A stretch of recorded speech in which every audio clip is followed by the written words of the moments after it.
नमस्कार। आज मैं उन लोगों की बात करना चाहती हूँ जिनकी वजह से हम अपने घरों में सुरक्षित हैं। मैं बात कर रही हूँ उन जाबाज सैनिकों की जो इस वक्त भी कहीं सीमा पर तैनात हैं, और उनके परिवारों की जो हर रोज एक अनदेखी लड़ाई लड़ते हैं। दोस्तों, हम अक्सर सैनिक की बहादुरी की बात करते हैं, लेकिन क्या कभी उनके पीछे खड़े उस परिवार के दर्द को महसूस किया है? एक माँ जब अपने जवान बेटे को वर्दी पहनकर घर से निकलते हुए देखती है, तो उसके दिल में गर्व भी होता है और एक ऐसा डर भी जिसे वो शब्दों में बयान नहीं कर सकती। एक पत्नी जो हर रात मोबाइल स्क्रीन को ताकती रहती है, उस एक कॉल के इंतजार में, जिसके पास कोई गारंटी नहीं कि अगली सुबह उसकी बात होगी या सिर्फ एक खबर आएगी शहादत की। एक पिता जो बेटे की वीरता पर गर्व करता है, लेकिन हर खबर चैनल पर फायरिंग की सूचना सुनते ही उसका दिल कांप उठता है।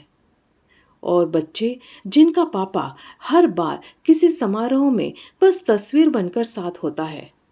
स्कूल के प्रोजेक्ट्स में माय फादर लिखते हुए वे गर्व से कहते हैं कि मेरे पापा आर्मी में हैं, लेकिन उनके मन में यह सवाल भी होता है, पापा हर बार मेरे बर्थडे पर क्यों नहीं आते?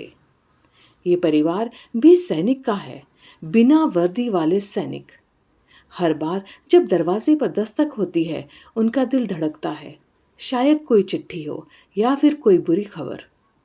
हमारे देश के सैनिक और उनके परिवार ऐसी जिंदगियां जीते हैं जिनमें आराम, सुविधा या सामान्य जीवन जैसी कोई चीज नहीं होती। वे सिर्फ एक ही चीज जानते हैं, कर्तव्य और समर्पण।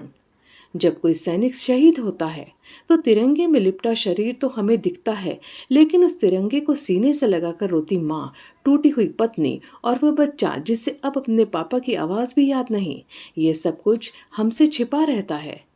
आज हम यहाँ खड़े होकर उनके लिए दो शब्द कह सकते हैं, लेकिन असली सम्मान तब होगा जब हम उनकी कुर्बानियों को समझें, उनके परिवारों को इज्जत दें और अपने भीतर वो जिम्मेदारी महसूस करें जो एक नागरिक होने के नाते हम पर भी है। क्योंकि देश सिर्फ सैनिकों से नहीं चलता, देश तब चलता है जब हर नागरिक उनके बलिदान को याद रखता है। जो सरहद पर खड़ा है वो सिर्फ एक सिपाही नहीं, वो एक बेटे की ममता, एक पत्नी की आशा, एक बच्चे का पूरा बचपन और एक पूरे परिवार का गर्व होता है। उन सभी वीरों को सलाम और उनके परिवारों को नमन।